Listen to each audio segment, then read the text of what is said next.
Now we have isoelectronic species. When we find some atoms and ions which contain the same number of electrons, we call them isoelectronic species. For example, when ions or cations are formed, okay, due to the addition of electron or the release of electron, some element might get the same number of electron. Okay, for example, O2 negative, F negative, and Na positive, and magnesium 2 plus. These elements have the same number of electrons, that is 10 electrons. These elements contain 10 electrons. Okay, these elements contain 10 electrons, but these all elements have different ionic radii. Their ionic radii would be different. Okay, the electrons are 10 does not mean that they will have the same ionic radius. Okay, they will have the different ionic radius. Why this is happening? Because there is a different nuclear charge. Okay, the nuclear charge is different for all the elements, as these elements belongs from the different blocks, different period, different groups. Okay, so these elements have the different nuclear charge. Okay, these elements have the different effective nuclear charge. So these electrons or these ions will have the different ionic radii. Fine. The cation with greater positive charge, this is the important line. Okay, the cation with the greater positive charge will have the smaller radius. Okay, more the positive charge, like here is it is plus. If it becomes 2 plus, then the 2 plus will have the sodium with 2 plus. The sodium, when it releases 2 electrons, will have lower radius. Okay, will have the lower radius, smaller radius than compared to the Na plus 1. Okay, so greater positive charge will have the smaller radius, and opposite for the anion. Okay, anion with the greater positive negative charge, anion with the greater negative charge will have the larger radius.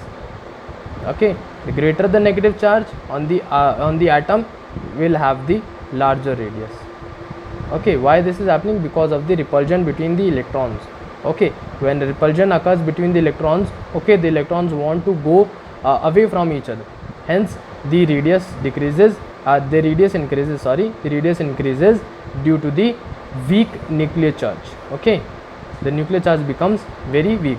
Okay, now we have a simple question, we have a very simple question: which of the following species will have the largest and the smallest size? We are given with the two parent atoms and 2 ions. First is Mg, second is Mg2 plus, this is aluminium Al, and this is Al3 plus. Okay, now we know that while we go from left to right, the atomic radius or the ionic radius, first of all, let us come to atomic radius. Atomic radius decreases due to the increase in the electronegativity.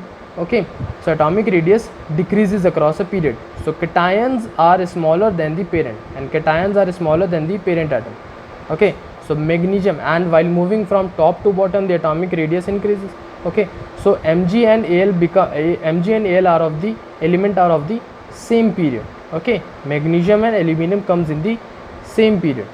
So the magnesium and magnesium 2 plus, between these two, magnesium 2 plus will have the lower radius, smaller radius, and Mg2 plus will have high radius or more radius. Okay, similarly Al3 plus, Al will have more radius and Al3 plus will have smaller radius. So the question is asking largest and the smallest size. Which species have the largest and the smallest size? So the largest will have the magnesium. The magnesium will have the largest ionic radius or the atomic radius, and the Al3 plus will be having the smaller ionic radius. Okay, so this is the largest species and this is the smallest species. Okay, now coming to the ionization enthalpy, this is the third trend of the periodic table. What is ionization enthalpy? In a very simple language, the lowest energy or the minimum energy required to get or to lose the electron from the outermost shell. Okay, the lowest energy or the minimum energy required to lose the electron from the outermost shell is known as ionization enthalpy. Okay, आप definition book में से भी पढ़ सकते हैं. Quantitative measure of the tendency of an element to lose electron, okay, is given by its ionization enthalpy.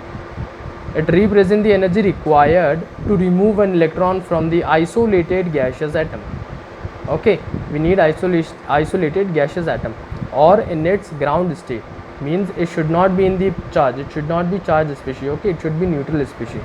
Okay, now coming to the next page, the ionization enthalpy is represented by this, that is delta IH. Okay, represent the ionization enthalpy. Fine. Now we are given with the example. This is the gaseous isolated atom.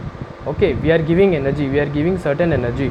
Okay, now this will release one electron. We know that, we have studied on the last page, that when atom releases one electron, it becomes cation. Okay, so we energy given to it, it releases one electron. We are having one electron here and it becomes cation. Okay, now for suppose this have the delta IH. For this reaction, the atom required, the minimum energy required to lose the electron is delta IH.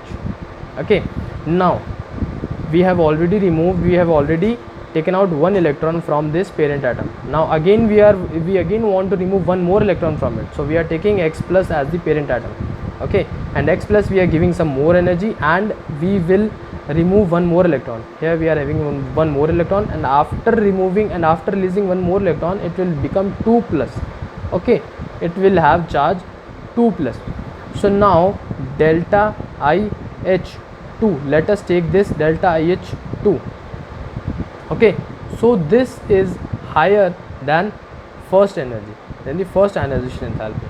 Okay, why? Because we have already removed the one electron. Now we again want to remove the one electron, so we will have to give more energy to this element, so this ion, sorry, we will have to give more energy to this ion. Okay, to release one more electron. So delta IH, 2 delta IH will be more than delta IH.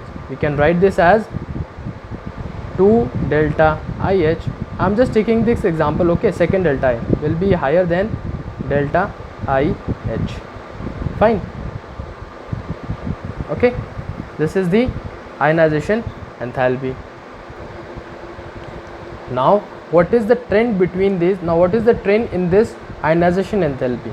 The trend in this ionization enthalpy is that when we move from left to right in the periodic table along the period, the ionization enthalpy increases. The ionization enthalpy increases due to increase in the effective nuclear charge as well as the electronegativity. Okay, electronegativity increases. The elements, the halogens, let us take the halogen, and at the extreme right hand side, okay, halogens have the highest electronegativity. They want to keep electron with themselves, they don't want to release electrons. Okay, so we will have to give more energy to them, so that they can release the electron. Okay, we have to give more energy to them so that they will release the electron. Okay, so when we move from left to right in the period, along the period in the periodic table, the ionization enthalpy increases.